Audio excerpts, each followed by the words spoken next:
Why is speech level singing, SLS, so controversial?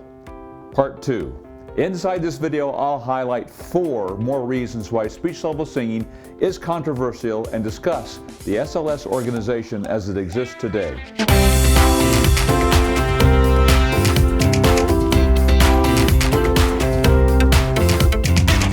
Hi, I'm Chuck Gilmore with Power to Sing. In episode 94, I talked about SLS being controversial because its founder, Seth Riggs, is controversial. Here are 4 more reasons SLS makes people mad. These are my opinion and observations. I don't speak for Seth Riggs or speech level singing. First, singing teachers, including SLS teachers, can be territorial in the extreme. It seems that many believe they have all the answers and that everyone else is going to destroy the voice. Given this territorialism in the field of teaching singing, it's not surprising Seth Riggs and speech level singing, which has constant visibility and attention worldwide, attracts criticism and contempt from competing teachers.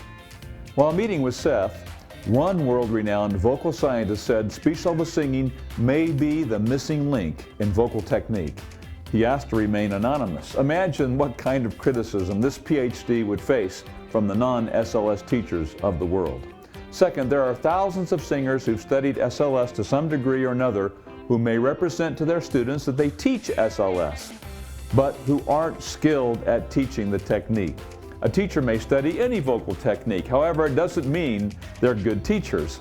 Just like medical board certifications, the surgeon can pass the boards and still be a lousy surgeon with bad bedside manner and poor surgical hands and marginal outcomes.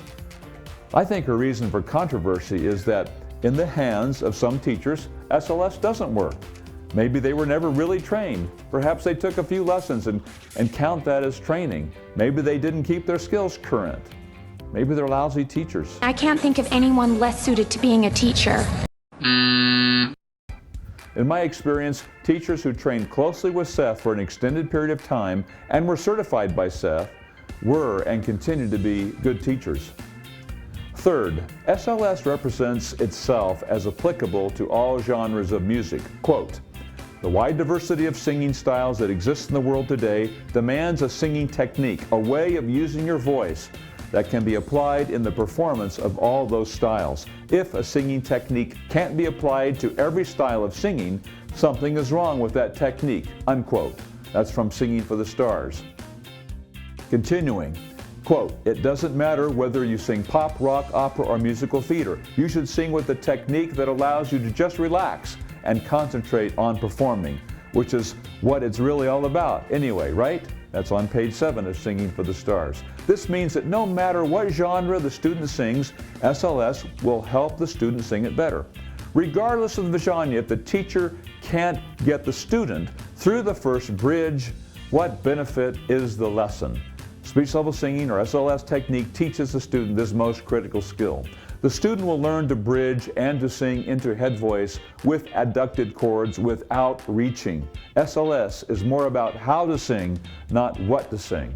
This bothers teachers of specific genres. SLS isn't teaching style or specific genre, but vocal technique that allows you to just relax and concentrate on performing. Fourth, SLS has been criticized because teachers of SLS tend to charge more for their lessons.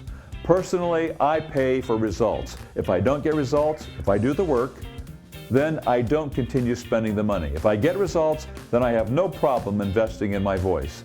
I've been in training with Seth Riggs that was in excess of $800 for a week-long camp. I remember telling another teacher that after the first hour of the first day, that what I had just learned was worth the price of the whole week. I've experienced that many times while training with Seth. For me, it's a question of value I'm receiving. If I'm getting something of great meaning and value to me, I'll happily invest in my growth and improvement. Within a few months of publishing this video, Seth Riggs will celebrate his 86th birthday. He's still going strong as a teacher and mentor. Because we're a smaller teacher organization, we've gained the advantage of having more time with Seth. For the last several years, our training with him has been more intimate and personal. We continue to take private voice lessons with Seth. We've attended some amazing spring and fall training camps at his home and studio in Los Angeles. As mentioned in previous videos, the results of SLS on my voice and the voices of my students has not been controversial. It's transformed not only my voice, but my life.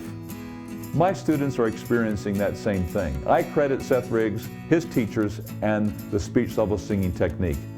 The exercises in PowerToSing.com are a few of the exact exercises that help me learn to bridge.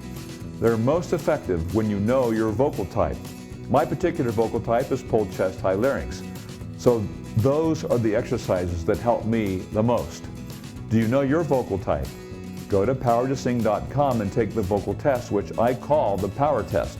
Take the quiz and discover your vocal type. Then visit the Knowledge Center and watch the videos about your vocal type. Download the free exercises for your vocal type and start practicing them. They're designed to help your vocal type improve quickly. I'm Chuck Gilmore with Power to Sing.